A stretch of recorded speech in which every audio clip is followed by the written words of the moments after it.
செப்பனியா 2வது அதிகாரத்தில்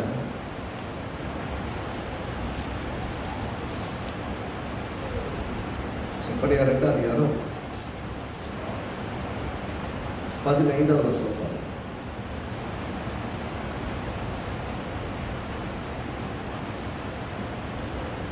1088 page number 1088. சீக்கிரம் எடுத்துக்கொள்ளுங்க, சேர்ந்து வாசிக்கலாம். செப்பனியா 2வது அதிகாரம் 15வது வசனம். நான் தான், என்னை தவிர வேறு ஒருவரும் இல்லை என்று தன் இருதயத்திலே சொல்லி நிர்விசாரமாய் வாழ்ந்து களி கூர்ந்த நகரம் இதுவே. இது பாழும் மிருக ஜீவன்களில் தாபரமாய் போய்விட்டதே. அதன் வழியாய் போகிறவன் எவனும் ஈசல் போட்டு தன் வாயை கொட்டுவான். இந்த சில கோயில் திருவிழா பார்த்தீங்கன்னா வாயில் ஓவன்னு அடிச்சுக்குவாங்க. அப்புறம் அந்த வாயிலுக்குள்ள வேலை வச்சு ஓவம் இல்லையா? அந்த மாதிரி அது வழியாக போகிறவர்கள் ஈசல் போட்டு அப்படின்னா சாபம் உண்டு. தன் கையை கொட்டுவான் அப்படின்னா கையை தட்டிக்கிட்டு ஒரு மாதிரியா பண்ணுவாங்கல்ல, அந்த மாதிரிலாம் பண்ணி எப்படி இருந்த நீ இப்படி ஆயிடியா அப்படின்னு அவங்கள பார்த்து சொல்லுவாங்க. நான் தான், என்னை தவிர வேறு யாரும் இல்லை என்று தன் இருதயத்தில் சொல்லி நிர்விசாரமாக ரொம்ப கேர்லெஸ்ஸாக வாழ்க்கை வாழணும். நல்லா புரிந்து கொள்ளணும். கர்த்தருக்கு பிடிக்காத சில விஷயங்கள் இருக்கு. நான் தான், நான் எடுக்கிறதா தீர்மானம், எனக்கு யாரை பற்றி கவலை இல்லை, எதை பற்றியும் கவலை இல்லை. சில பேர் சொல்ல மாதிரி கேட்டுருக்கீங்களா, ஐ டோன்ட் கேர் அப்படின்னு. அவன் டோன்ட் கேர் தான், அவனுக்கு ஒன்றும் பிரச்சனை இல்லை. ஆனால் கர்த்தர் ரொம்ப கேர் பண்ணுறாரு. உங்கள் இஷ்டத்துக்கெல்லாம் வாழ முடியாதுன்றதுதான் கர்த்தர் சொல்லுவார். இங்கே வசனம் ரொம்ப எளிமையாக சொல்லுது, எல்லாம் புரியுற மாதிரி தான் சொல்லுது. அந்த கடைசி 2 வார்த்தைகள் மட்டும்தான். அதை வழியாக போகிறவன் எவனும் ஈசல் போட்டு தன் கையை கொட்டுவான் அப்படின்னா கிண்டல் பண்ணி பரியாசம் பண்ணி கையை தட்டி எப்படி இருந்தாரு, எப்படி நான் தான் சொன்னேன் இல்லை இப்படி ஆகி போச்சா அப்படின்னு பார்த்து கிண்டல் பண்ணுவான். எப்பயும் சொல்கிறேன், நீங்கள் மேலே உயர போகும்போது எவ்வளவு உயர்கிறீர்களோ அவ்வளவு தாழ்வு இருக்கும். மேலே போக உயர்த்தப்படுகிற போது தன்னைத்தான் தாழ்த்துகிற எவ்வளவு உயர்த்தப்படும். நீங்கள் உயர்த்தப்படணும்னா உங்களை தாழ்த்த கற்றுக்கணும். எசேக்கியேல் 36 பார்க்குறோம்.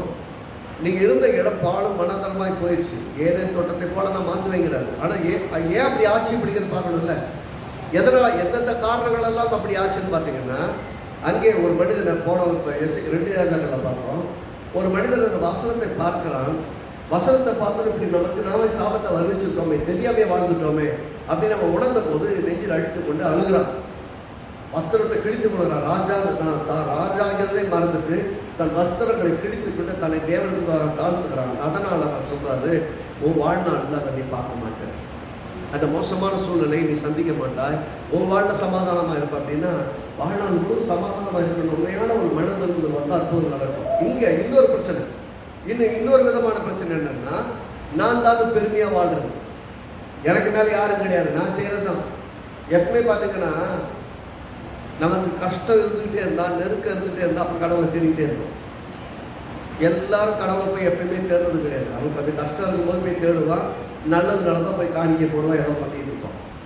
அப்போ கடவுளை தேடுவதற்கு ஒரு காரணம் இருக்குன்னா, அவனுக்கு கஷ்டம் இருக்குது, பிரச்சனை இருக்குது, இல்லை அவன் ரொம்ப சந்தோஷமாக ஃபீல் பண்ணான்னா போயிட்டு வருவான். அங்கே போகும்போது ஒன்று தெரியுது, நல்ல கவனிச்சுக்கோங்க. எப்பொழுது நீங்கள் ஆலயத்திற்கு போகிறீர்களோ, எப்போ தேவனை தேடுகிறீர்களோ, எப்பொழுதெல்லாம் நீங்கள் தேவனை தேடுங்களோ அப்போல்லாம் உங்களை நீங்கள் தாழ்த்தி கொள்வீர்கள். என் தேவன் இல்லாமல் இந்த வாழ்க்கை எனக்கு இல்லை, என் தேவன் இல்லாமல் எனக்கு இந்த உயர்வு இல்லை, அந்த தேவன் இல்லாமல் எனக்கு இந்த வருமானம் இல்லை, அந்த வாழ்க்கை தரம் இல்லைங்கிறத ஒவ்வொரு முறையும் உங்களையே அறியாமல் நீங்கள் டிக்ளேர் பண்ணிடுங்க. ஏன் நான் தான் அப்படின்னு பெருமையாக யாராவது ஒருத்தர் வாழ்ந்தாங்கன்னா சொல்றாரு, நான் தான், என்னை தவிர வேறு ஒருவரும் இல்லை என்று தன் இருதயத்தில் சொல்லி நிர்விசாரமாய் வாழ்ந்து களி கூர்ந்த நகரம் இதுவே. கடவுளை பற்றி பயம் இல்லாமல், தேவனை கொடுக்கிற அக்கறை இல்லாமல், தேவனை பார்க்க சரியா இருக்காங்கன்னு தெரியாமல் என் மனசுபடியெல்லாம் நான் வாழ்வேன். கடவுள் 1000 கண்டிஷனை போடுவார். உலகம் எங்கேயோ போயிடுச்சு. பைபிள் 2000 வருஷத்துக்கு முன்னாடி உள்ளது, பல 1000 வருஷங்களுக்கு பின்னாடி உள்ளது.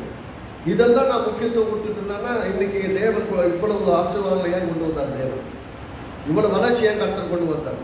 அப்போ இதுக்கெல்லாம் கொடுத்த தேவன் தான் சொல்கிறீங்க. அப்போ இவ்வளோ வளர்ச்சியை கொண்டு வந்திருக்கிறான்னா நான் என்ஜாய் பண்ணுறது தானே. அப்படி இருக்கும்போது நான் ஏன் இந்த பைபிளில் இருக்கிற வசனங்களெல்லாம் சொல்லிட்டு பயந்துட்டு இருக்கணும். ஐயா, நீ உனக்கு கொடுத்துருக்கிறதெல்லாம் நீ சந்தோஷமா இருக்கத்தான். ஆனால் உன்னை நீ அழித்துக் கொள்வதற்கும் இன்னொருவரை அழிக்கிறதற்கு உதவி செய்வதற்கும் அல்லது உன்னுடைய வாழ்க்கை இன்னொருவரை சீர்கெட்டவனாய் மாற்றுவதற்கும் கிடையவே கிடையாது. இந்த வாழ்க்கையை நீ நல்லா சந்தோஷமா அனுபவிக்கலாம். அப்படின்னா குடித்து வெறித்து அந்த மாதிரி இருந்தால் தான் அந்த வாழ்க்கை அனுபவிக்கிறதா? நல்ல சாப்பாடு கிடைக்குதா, சந்தோஷமா சாப்பிடுங்க. நல்ல கனி கூறுவதற்கான நிறைய என்டர்டைன்மெண்ட்ஸ் இருக்குதா, போக பார்க்குக்கு போகிறீங்களா, நல்ல பீச்சுக்கு போகிறீங்களா, போய் என்ஜாய் பண்ணுங்க. நல்ல தீம் பார்க் போகிறீங்களா, நல்லா என்ஜாய் பண்ணுங்க. இதெல்லாம் கர்த்தர் கொடுத்துருக்காரு, என்ஜாய் பண்ணுறது தான். ஆனால் களியாட்டுகளும் இந்த மதுபானமும் மற்ற மாதிரி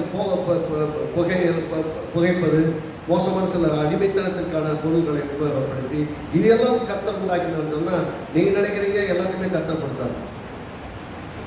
கர்த்தர் எல்லாத்தையும் நன்மைக்கு தான் கொடுக்குறாரு, ஆனால் அதை தவறாக பயன்படுத்துகிறாங்க. அணுவை கொடுத்தது கர்த்தர், அந்த அணுவை பிளப்பதற்கான ஞானத்தை கொடுத்தவரும் கர்த்தர். ஆனால் அந்த அணுவை பிளந்து அணுகுண்டு செய்கிறதும் செய்கிறாங்க. அது அழிவுக்கு ஏதுவானது. அது கர்த்தர் கொடுத்த வழி கிடையாது. கர்த்தர் யுத்தமும் பண்ண சொல்லலை. யுத்தம் கர்த்தருடைய யுத்தம். அப்படின்னா அணுவை உண்டாக்கினவர் கர்த்தர், அந்த அணுவை அறியத்தக்கதான ஞானத்தை கொடுத்தவர் கர்த்தர், அதை தவறாய் பயன்படுத்துவதற்கான மூளையை கொடுத்தவரும். ஆனால் அதை பிளந்து அதை எடுத்து அதை மிஸ்யூஸ் பண்றதுக்கு தப்பா கைட் பண்றது யாருன்னா பிசாசு. இன்னொருடைய உயிரை குறித்து கவலையே படாதவர்கள் மட்டும்தான் ஒன்றை இப்படிப்பட்ட காரியத்தை செய்து இன்னொருடைய வாழ்க்கைக்கு அழிவுக்கு எதுவாக பயன்படுத்துவார். நல்லா கவனிக்கணும். நம்முடைய தேவன் எப்படிப்பட்டவர் அப்படின்னா, ஒருத்தர் கூட கெட்டு போகக்கூடாது, ஒருத்தரை கூட அழிச்சிடக்கூடாதுன்னு ரொம்ப கவனமாக பார்த்து செய்யணும். விபத்துகள் நடக்குது ரோட்டில், கர்த்தர் தெரியாம ஏகப்பட்ட விபத்து நடக்குது. கர்த்தரையா வண்டி ஓட்டினார், கர்த்தர் காப்பாற்றுறாங்க. நீங்கள் கரெக்டாக ரோட்டில் போனீங்கனாலும் உங்களை பக்கத்தில் வரவங்க கரெக்டாக வரான்னு எப்படி சொல்ல முடியும்? உங்கள் எழுத்தாப்பில் வரவங்க என்ன சார், சும்மா ரோட்டில் நடந்து போயிட்டு இருந்தாலும் இடி சுற்றிக்கு போட்டு போயிடலாம். நீ எப்படி ரோட்டில் நடந்து போச்சு அப்படின்னா, ரோட்டில் நடந்து போகணும்னா காட்டு மேலே மலை மேலே நடந்து போக முடியும். நான் ரோட்டில் நடந்தால் தப்பு. பாதசாரிகளுக்கு போக முடியாத போனால் கூட பாதுகாப்பாக போக முடியலையே, அதான் நிலைமை. நீங்கள் சரியான ஒரு ட்ராக்ல தான் போயிட்டீங்கன்னா அந்த ட்ராக்ல ஏறி ஒன்று தள்ளி விட்டுட்டு போயிருந்ததுன்னு பார்க்குறேன். இந்த உலகம் ஒரு விதமாய் வாழுகிறது. நான் தான் ரோட்டுக்கு வந்துட்டேன்னா நான் தான், எவனை பற்றி கவலை கிடையாது. எவன் நாசமாக போனால் பரவாயில்ல. பார்த்தீங்கன்னா சில பசங்கள்லாம் பார்த்தீங்கன்னா பக்கத்தில் வந்து ஆறு அடிச்சுட்டு போவோம். அந்த ஆறு எப்படிப்பட்ட ஆறுனா பக்கத்தில் பெரிய லாரி சொந்த மாதிரி இருக்கும். நீங்கள் ஒரு நிமிஷம் அதிர்ந்து போயிருக்கீங்கல்ல, அந்த அதிர்ச்சி அவனுக்கு பெரிய சந்தோஷம். ஈவு இறக்கமில்லாத மனிதன். அதாவது this is the nature of devil. பிசாசுடைய எண்ணங்கள் தான் அப்படியெல்லாம் பார்த்தீங்கன்னா மற்றவங்களை பயமுறுத்துறது, திகிலடையப்பட்டது, மற்றவங்களை பற்றி கரிசனை இல்லாமல் இருக்கக்கூடிய அந்த சுபாவம் எங்கே இருக்குன்னா இப்படிப்பட்ட மக்கள் கையில் மக்களுடைய எண்ணங்கள்லாம் இருக்கும். பாருங்க, மற்றவனுடைய பற்றி கவலையே இல்லாமல் ரோட்டில் போகிறவங்களும் சரி, குடும்பத்தில் வாழ்றவங்களும் சரி, எங்கேயோ போகிற இடத்துல நிற்கிற இடத்துல நடக்கிற இடத்துலலாம் திருப்பி வச்சு ஒரு மாதிரி அசிங்கம் பண்ணுறாங்களே. நீ நல்லா பாருங்க, நான் தான் என்னை வேண்டாம் கேட்பான். நீங்கள் ஒரு கேட்டு பாருங்களேன், எதாலும் ஏடாம பண்ணியிருந்தாங்க, நீ கூப்பிட்டு ஏன்டா அப்படி பண்ணிட்டேன்னு கேட்டு பாருங்களேன். கஷ்டம் உங்களை திட்டிட்டு உங்களை மன்னிப்பு வச்சுக்கோங்க.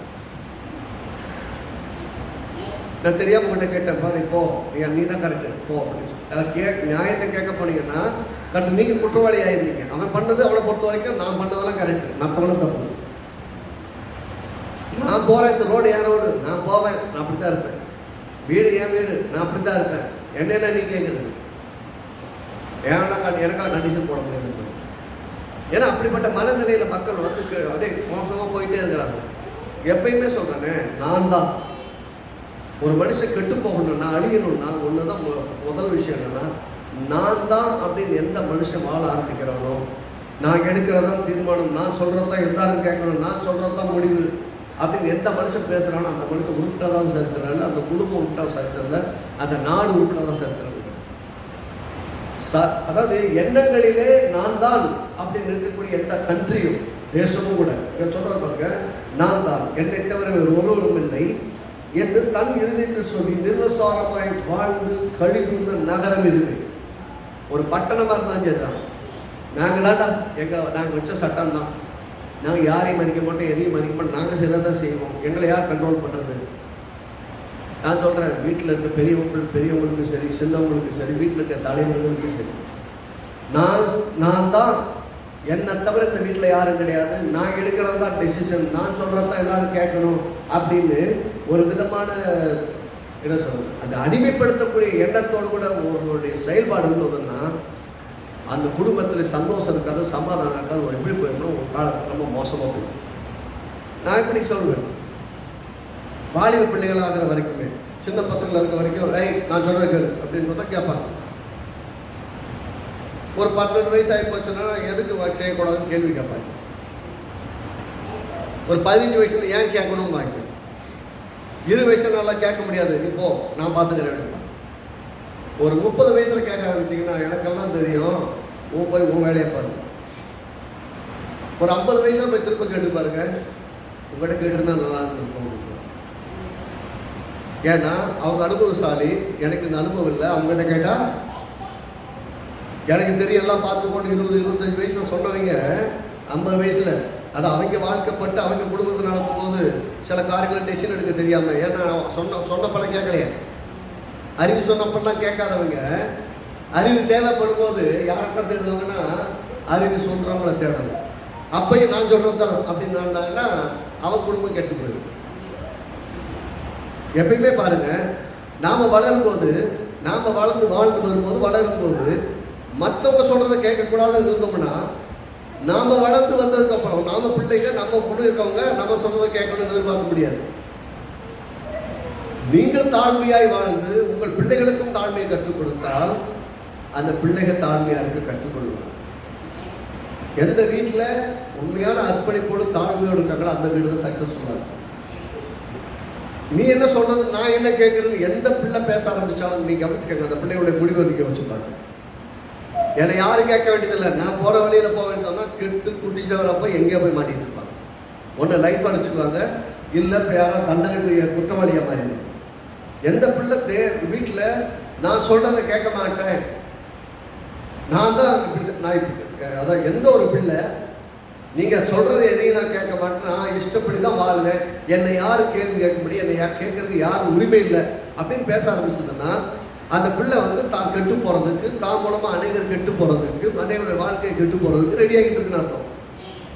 நான் தான் எனக்கு மேலே இந்த வீட்டில் யார் இருக்கா, நான் எடுக்கதான் தீர்மானம், நான் சொல்கிறது தான், நான் வச்சதான் சட்டம் அப்படின்னு யார் பேச ஆரம்பித்தாலும் சரி, வீடு இருந்தாலும் சரி, ஒரு அலுவலகமாக இருந்தாலும் சரி, குடும்பமாக இருந்தாலும் சரி, யார் அப்படி பேச ஆரம்பித்தாலும் சரி, அந்த வீடு உருப்படாது, அந்த குடும்பம் உருப்படாது, அந்த அலுவலகம் உருப்படாது, மொத்தமாக சேர்த்து அழிச்சிட்டு போயிடுவாங்க.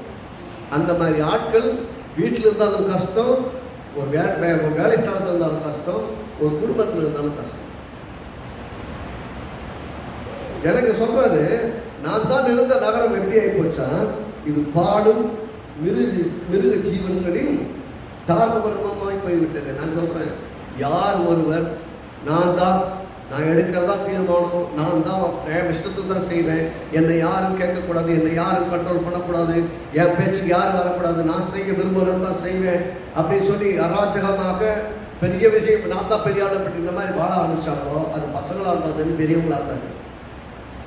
என்ன நடக்கும்னு சொன்னால், உள்ளே பிசாசானவங்க குடியிருந்து அவர்களை பாழாக்கி, அவர்கள் மூலமாக குடும்பத்தை பாழாக்கி, அவர்கள் மூலமாக தேசத்தை பாழாக்கி, அவர் தங்களை அழித்துக் கொள்வார்கள், தங்களுடைய வாழ்க்கையை சீரழித்துக் கொள்வார்கள். அதே போல அவர்கள் குற்றவாளிகளைப் போல ஒருவேளை சிறைக்கு கூட போக வேண்டியது வரும்.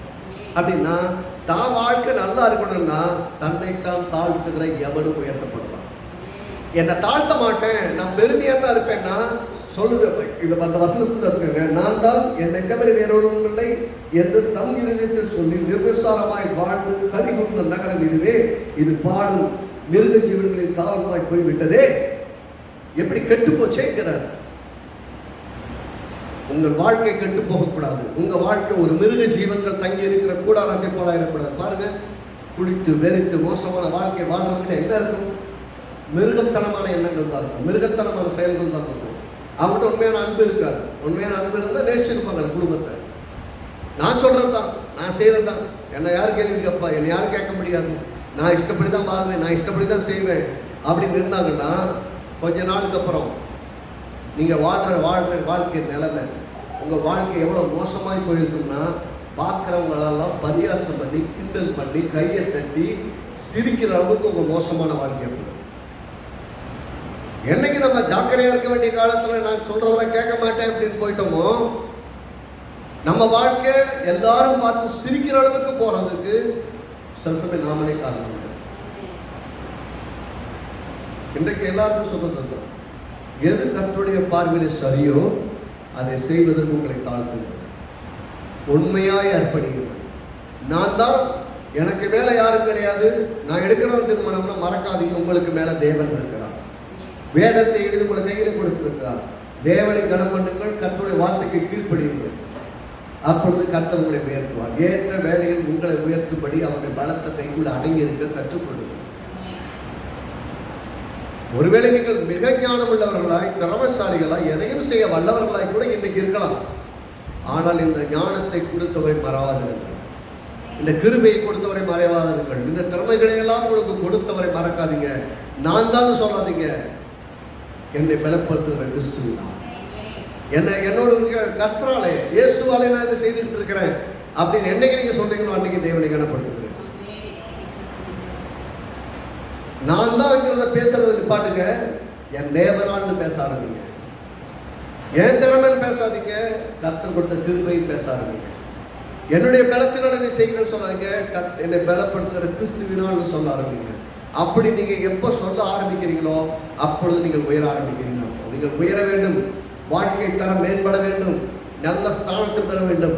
பார்க்கிறவங்களெல்லாம் பரியாசம் பண்ற இடத்துல இல்லை, உங்களை பார்த்து பிரமிக்கிற மாதிரி ஒரு வாழ்க்கை வாழணும்னு நீங்க உண்மையா நினைச்சீங்கன்னா, ரொம்ப எளிமையா சொல்லணும்னா, ஒவ்வொரு இடத்துலையும் உங்கள் தேவனாகிய கர்த்தரை முன்னாடி வைத்து அவருக்கு முன்பாக தாழ்மைப்படுங்கள். அவர் வார்த்தையை செய்வதற்கு கீழ்ப்படியுங்கள்.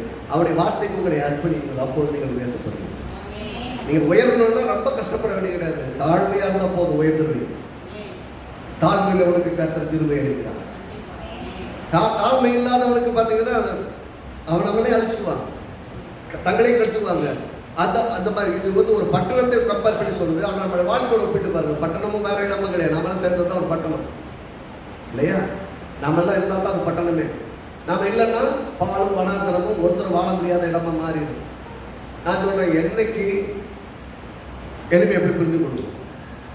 எப்பொழுதெல்லாம் கர்த்தருடைய வார்த்தைக்கு மீறி அல்ல கர்த்தருடைய வார்த்தைக்கு செவி கொடாமல் என் இஷ்டத்துக்கு தான் வாழ்வேன், நான் எடுக்கிறதா தீர்மானம், என் இஷ்டப்படி தான் வாழ்வேன், என்னை யாரும் கண்ட்ரோல் பண்ணக்கூடாது அப்படிலாம் அப்படி சில ஆட்கள் தீர்மானம் எடுத்து வாழ ஆரம்பிச்சிட்டாங்கன்னா, அது ஆண்கள் பிள்ளைகளாக இருந்தாலும் சரி, பெண் பிள்ளைகளாக இருந்தாலும் சரி, வீட்டு தலைவராக இருந்தாலும் சரி, தலைவியாக இருந்தாலும் சரி, யாராக இருந்தாலும் என் வாழ்க்கையில் நான் எடுக்கத்தான் தீர்மானம், என்னை யாரும் கேள்வி கேட்கக்கூடாது, என் இஷ்டப்படி தான் செய்வேன் அப்படின்னு போய் இஷ்டத்தின்படி வாழ்ந்து கடி கூர்ந்து அப்படியே செலிப்ரேட் பண்ணி நல்லா என்ஜாய் பண்ணுறேன்னு என்ஜாய் பண்ணிட்டு எல்லாத்தையும் பண்ணிட்டு வந்தா எப்படி இருக்கும்னா, அந்த இடம் எப்படி, அந்த வாழ்க்கை எப்படிப்பட்டதா மாறினா பாழும் வனாந்தரமும் மாறிடும். ஒருத்தர் குடியிருக்க முடியாத, ஒரு நன்மையை பார்க்க முடியாத, ஒன்றை விளைவிக்க முடியாத ஒரு நல்ல வாழ்க்கையாகவே இராது. அந்த வாழ்க்கையின் மூலமா யாருக்கும் பிரயோஜனம் கிடையாது, அதாவது குடும்பத்துக்கும் பிரயோஜனம் கிடையாது, பரலோக தேவனுக்கும் பிரயோஜனம் கிடையாது. அப்படிப்பட்ட ஒரு வாழ்க்கையை வாழ்ந்ததை விட பேசாம கர்த்தருக்கு கீழ்ப்படிஞ்சு வாழ்ந்தார். கர்த்தருக்கு கீழ்ப்படுகிறவர்களுக்கு கர்த்தர் முன்பாக தாழ்த்துகிறவர்களுக்கு உயர்வு விஷயமே காத்திருக்கிறது. தேவனுக்கு தாழ்த்துனீங்கன்னா கர்த்தர் உயர்த்துவார். தேவனுக்கு கீழ்ப்படிந்தால் பிசாசு உயர்ந்து நிற்க முடியும், அவனை துரத்த முடியும். ஆகவே தான் என்ற எண்ணத்தை விடுங்கள், தேவன் தான் என்ற எண்ணத்தை முன்னாடி செய்யுங்கள். அப்போ தேவனை உயர்த்த தேவன் கூட உயர்த்த ஆரம்பிப்பார். உங்கள் வாழ்க்கை சந்தோஷமா இருக்கும். உங்களை பார்த்து பரிகசிக்கிறவர்கள் எல்லாரும் ஒரு நாள் உங்களை பார்த்து பெருமைப்படுவார்கள். மற்றவங்க பார்த்து உங்களை பெருமைப்படுறாங்களோ இல்லையோ, கர்த்தர்கிட்ட போய் ஒரு நாள் நிற்க போறீங்க, பரலோகத்தில் போய் நிற்பீங்க. அப்போ உண்மையும் உத்தமமான ஊழியக்காரனே அப்படின்னு உங்களை பார்த்து சொல்லுங்க. உங்கள்கிட்ட கொடுத்த கொஞ்சத்தில் உண்மையாக இருந்தேன், எப்படி கொஞ்சத்தில் உண்மையாக இருந்தேன், இது உன்னை அநேகத்தின் மேல் அதிகாரியாக இருப்பேன். நான் சொல்கிறேன், உங்களுக்கு கொடுக்கப்பட்ட சின்ன சின்ன காரியங்கள் நீங்கள் உண்மையாக இல்லாமல் போனால் ஒரு பெரிய காரியத்தை உங்களை நம்பி கர்த்தர் கொடுக்க முடியாது. அந்த பெரிய காரியத்தை நீங்கள் அனுபவிக்கணும்னா சின்ன சின்ன விஷயங்கள் உண்மையாக இருங்க, தாழ்மையாக இருங்க. எப்பொழுதும் ஏதாவது சொல்லிட்டாங்கன்னா கோபம், எரிச்சல், முறுமுறுப்பு, பதிலுக்கு சண்டைக்கு போகிறது, அந்த மாதிரி நிற்காதீங்க. அது உங்களை ஒரு பயனும் கொண்டு வராது. யோசிச்சு பாருங்க, கொஞ்ச நாளுக்கு அப்புறம் உங்கள் ஆட்டிடியூட் கெட்டு போயிடும். வீட்டில் ஏதாவது சொன்னாங்கன்னா அவங்க பதிலுக்கு நீங்கள் எதிர்த்து பேசணும் அப்படிங்கிற எண்ணம் வந்து பார்த்தீங்களா, அந்த எண்ணமே முதல்ல தப்பு. அந்த எண்ணம் வர ஆரம்பிச்சாலே உங்களுடைய சுபாவத்தை நீங்கள் இழந்துட்டீங்க, உங்களுடைய ஒரிஜினல் தன்மையை நீங்கள் இழந்துட்டீங்க. தாழ்மையை செஞ்சு பாருங்க, வாழ்க்கையில் நிறைய காரியங்களை சாதிக்கலாம். படிக்க வேண்டிய பொறுப்புகள் இருக்கும், சில வேலைகளை செய்ய வேண்டிய பொறுப்புகள் இருக்கும். அதை பொறுமையாக சொல்லி புரிய வைக்கணும்.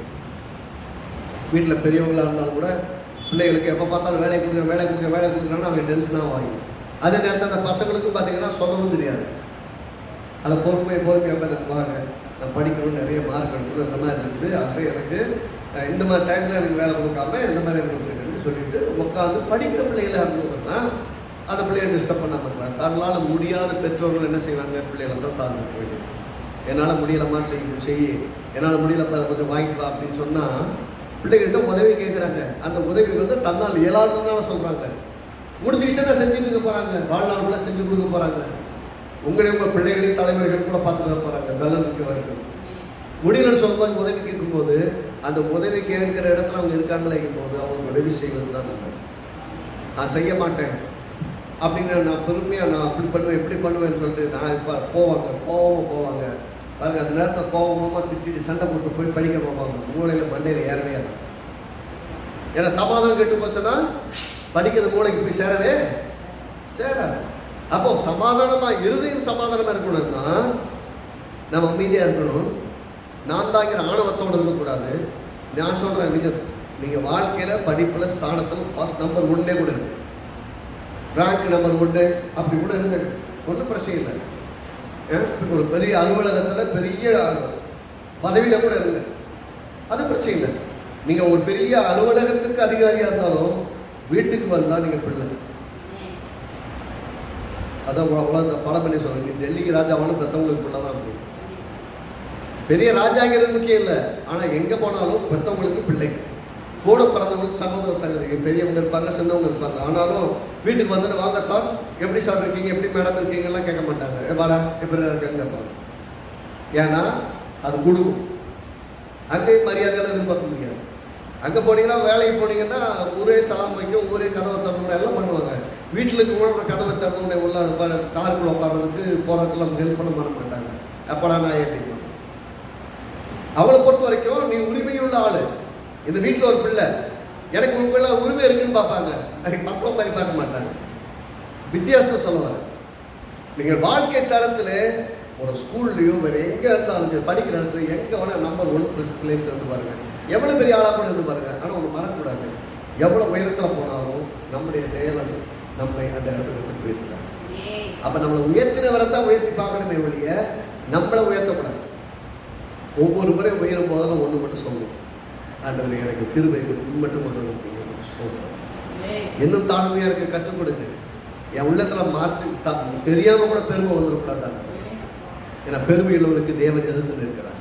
என் உள்ளத்தில் என்னைக்கு பெருமை வந்து அன்னையிலிருந்து எனக்கு கத்தரை எதிரியாக மாதிரி இருக்கிறார். கத்தரை ஒன்றும் செய்ய முடியாது. நான் தான் என்னை தவிர யாரும் கிடையாது. ஒரு மனுஷன் எப்போ நினைக்க ஆரம்பிக்கிறானோ அவனுக்கு அன்னைக்கு அவனுக்கு வாழ்க்கையில் விழ ஆரம்பிக்கிறான்னு. என்னை யாரும் கேட்கக்கூடாது. என்னைக்கு ஒரு பையனோட பிள்ளைய சொல்ல ஆரம்பிக்குதோ, ஒரு குடும்ப தலைவனோ தலைவியை சொல்ல ஆரம்பிக்கிறாங்களோ, நான் ஏன் செய்வேன், நீ என்ன கேட்குறதுன்னு என்னைக்கு சொல்ல ஆரம்பிக்கிறாங்களோ அன்னைக்கு அந்த குடும்பத்தை அழிக்க ஆரம்பிக்கிறாங்கன்னு அர்த்தம். பிசாசு உள்ள போகுது, மோசமான சூழ்நிலை உருவாக்கிட்டு அர்த்தம். கொஞ்ச நாளுக்கு அப்புறம் எப்படி ஆகிடும் அப்படின்னா, அது பாழும் மிருக ஜீவன்கள் தங்குகிற இடமாய் மாறிடும். உங்கள் இருதயம் பார்த்தீங்கன்னா எப்படிப்பட்ட இருதயமாக மாறிடும்னா, கர்த்தருடைய பிரசன்னத்தினால் நிறைந்திருப்பதற்கு பதிலாக, அன்பினால் நிறைந்திருப்பதற்கு பதிலாக, நேசிப்பினால் நிறைந்திருப்பதற்கு பதிலாக எப்படியாய் மாறும்னா அது பாழான இடம் போல மாறிடும். அந்த பெருசாக ஒன்றும் விலை வைக்க முடியாது, நன்மையை பார்க்க முடியாது. வனாந்தரத்தை போல மிருக ஜீவன்கள் தங்குகிற இடத்தை போல மாறிடும். உங்கள் சுபாவத்தெல்லாம் பாருங்கள், யாரை பார்த்தாலும் வெறுப்பு, யாரை பார்த்தாலும் கோபம், யாரை பார்த்தாலும் விரோதியை பார்க்குற மாதிரியே பார்க்குற அளவுக்கு உங்களோட ஆட்டிடியூடே மாறிடும். அதான் உங்களுடைய தன்மையை நீங்கள் இழந்து கொள்வீங்க. ஆனால் நான் என்ன சொல்லுவேன்னு சொன்னால், நான் தான் என்ற எண்ணம், என்னை தவிர யாரும் கிடையாது என்கிற பெருமை, என்னை யாரும் கேள்வி கேட்கக்கூடாது என்கிற தலைக்கணம் பிடித்த ஒரு வாழ்க்கை முறை கிறிஸ்துக்குள் இருக்கிறவங்களுக்கு என்றைக்குமே ஆகும். அது ஊழியக்காரனாக இருந்தாலும் சரி, விசுவாசியாக இருந்தாலும் சரி, குடும்பமாக இருந்தாலும் சரி, பிள்ளைகளாக இருந்தாலும் சரி, தலைவனோ தலைவியாக இருந்தாலும் சரி, யாராக இருந்தாலும் சரி, எங்கே இருக்கிறவங்களுக்காக சரி, அது உலகமே பார்த்து சொன்னாலும் சரி, நீங்கள் தலையில் என்னைக்கு நான் தாங்கிற கர்வம் ஏறிச்சுனாலோ பெருமை ஏறிச்சுனாலோ அன்னைக்கு அதோட அவங்க அழிஞ்சாங்கன்னா அவங்க தனக்கு நானே கேட்ட உண்டாக்கி கொள்ளுறான்னு அர்த்தம். நீங்கள் எந்த காலகட்டங்களிலும் இதை கேட்கிற யாராக தான் சரி, நான் தான் என்ற எண்ணங்களை உண்டாக்காதீங்க. இங்கே இந்த பூமியில் பிறப்பதற்கு தேவன் தான் உங்களை கொண்டு வந்தார். நீங்கள் வாழ்ந்து கொண்டிருக்கிற இந்த வாழ்க்கையை தேவன் தான் தந்தார். உங்களுக்கு கொடுத்த திறமைகள், ஆற்றல், தாளந்து எல்லா எதிர்விசும் கர்த்தர் கொடுத்தார். இந்த வரைக்கும் உங்களை உயர்த்தி கொண்டு வருகிறவர்களும் தேவன் தான். அப்போ நான் தான் நீங்க எப்படி சொல்வீங்க? தேவன் இல்லைன்னா நீங்க இல்லை. மறந்துடக்கூடாது. என்னைக்கு நீங்க தேவனை மறக்கிறீங்களோ அப்ப தேவன் உங்களை மறந்துடுவார். ஒரு நாள் பெற்றவர்களுக்கு சொல்றேன், வேதம் அப்படியே சொல்லுது, நீ என் வேதத்தை மறந்தா யாருமே நான் உன் பிள்ளைகளை மறந்துவிடுகிறார். அப்ப வேதத்தை நீங்கள் மறந்தால் நீங்கள் தெரியாமல் உங்கள் பிள்ளைகளுக்கு தீங்கு செய்வீர்கள். இன்னைக்கு ஒருவேளை இன்னைக்கு பிள்ளைகளாக இருக்கக்கூடியவங்க நாளைக்கு பெற்றோர்களாக மாற போகிறவங்க, ரைட்டா? நாளைக்கு பெற்றோர்களாக மாற போகிறீங்க. இன்னைக்கு நீங்கள் வேதத்தை மறந்தால் உங்கள் பிள்ளைகளை நீங்கள் கெடுத்துறீங்க. அப்போ இன்னைக்கு இருக்க வாலிப பிள்ளைகளுக்காக இருந்தாலும் சரி, குடும்பத்தில் இருக்க தலைவர்களாக இருந்தாலும் எல்லாருக்கும் சொல்கிற ஒரே ஒரு அறிவுரை தான், வீட்டை நடத்துவதற்கு தேவன் குடும்பத்தில் ஒரு தலைவன் என்று கொடுத்திருந்தார். அந்த தலைவனும் அன்பினால் அந்த குடும்பத்தை நடத்தணும். ஆணவத்திலையும் அதிகாரத்திலையும் குடும்பத்தை நடத்தக்கூடாது. நான் சொல்றது இந்த வீடு கேட்கணுங்கிறது இடத்துல கிடையாது. ஆனால் நீங்கள் சொல்லுவது கர்த்தருக்குள் அன்பினால் நிறைந்து அந்த குடும்பத்தை நல்ல இடத்திற்கு எடுத்துக்கொண்டு போகும்படிக்கு நீங்கள் சொன்னால் எல்லாரும் உங்களோட ஒத்துழைக்க வேண்டும். எல்லா குடும்பமும் அதுக்கு கீழ்படிய வேண்டும். நீ என்ன சொல்றது, நான் என்ன கேட்கறது அப்படிலாம் இருக்கவே முடியாது. அப்படி இருக்கக்கூடிய குடும்பம் மிக சக்சஸ்ஃபுல்லான குடும்பமாக இருக்கும். கர்த்தர் அதை தான் விரும்புகிறாரு. அப்படி இல்லாமல் போச்சுன்னா கொஞ்ச நாளுக்கு அப்புறம் ஆளும் மனாந்திரமாக மாறிடும், இருதயம் கூட கடினமாயிரும், வெறுப்பும் கோபமும் ஆயிரும். எப்போ பார்த்தாலும் அவங்க மேலே காழ்ப்புணர்ச்சியும் வெறுப்பும் கோபமும் தான் இருக்குமே ஒழிய அன்பே இருக்கவே இருக்காது. நான் சொல்றதா எல்லாம் நடக்கணும், நான் சொல்றதுதான் என்னைக்கு நான் சொல்றதுதான் நடக்கணும்னு நீங்க தீர்மானம் பண்ணிட்டீங்களோ அந்த குடும்பத்தை அழிக்க ஆரம்பிச்சிருக்கீங்க. விருப்பம் இருக்கும், தவறு செய்கிறாங்களா கண்டிக்க வேண்டியது அவசியம். பரவாயில்ல, தவறு செஞ்சாலும் பரவாயில்ல, என்ஜாய் அப்படின்னு போக முடியாது. தவறு செய்யாத பட்சத்தில் நான் சொல்றதான் கேட்கணும்னு போக முடியாது. மற்றவர்களை அடிமைப்படுத்தவும் முடியாது. எல்லாரும் ஒரு எல்லாருமே சுயாதீனம் உள்ளவர்களாக தான் தேவன் படைத்திருக்கிறார். அவருடைய விருப்பங்களை நிறைவேற்றத்தான் அவர்கள் இருக்கிறார்கள். ஆகவே பயத்தோடும் உண்மையோடும் மன உத்தமத்தோடும் ஒரு குடும்பத்திலே நல்ல தலைவனாக, ஒரு நல்ல குடும்பத்தின் தலைவியாக, நல்ல குடும்பத்தில் பிள்ளைகளாக வாழ்ந்தார். ஒரு அலுவலகத்தில் நல்ல ஒரு வேலைக்காரனாக இருந்தால் வாழ்க்கை சிறப்பாக மாசுவரமாக இருக்கிறது. என்னைக்கு நான் தான் அப்படிங்கிற எண்ணம் வந்துச்சாலாம் அன்னையிலேருந்து நமக்கு அழிவு ஆரம்பிக்கிறதுன்னு அர்த்தம். தன்னைத்தான் உயர்த்துகிற எவனும் உயர்த்தப்பட முடியாது. தன்னைத்தானே உயர்த்துகிறவன் எவனும் தாழ்த்தப்படுவான்னு வேதம் சொல்லு. அப்படின்னா நீங்கள் தாழ்த்தப்படாமல் இருக்க வேண்டும் என்றால், உயர்த்தப்பட வேண்டும் என்றால், எப்பயுமே உயர்ந்திருக்கணும்னா கர்த்தருடைய ஆசீர்வாதம் இருக்கணும்னா கர்த்தர் நல்லவராக இருந்தார். அப்போ உங்களை தாழ்த்த கற்றுக்கொடுக்க தாழ்மையில் உங்களுக்கு கர்த்தர் வேலைக்கிறார். கர்த்தர் நல்லவர். உள்ளத்தை தேவனுக்கு உயர்த்துவோம், தேவனுக்கு பார்ப்போம்.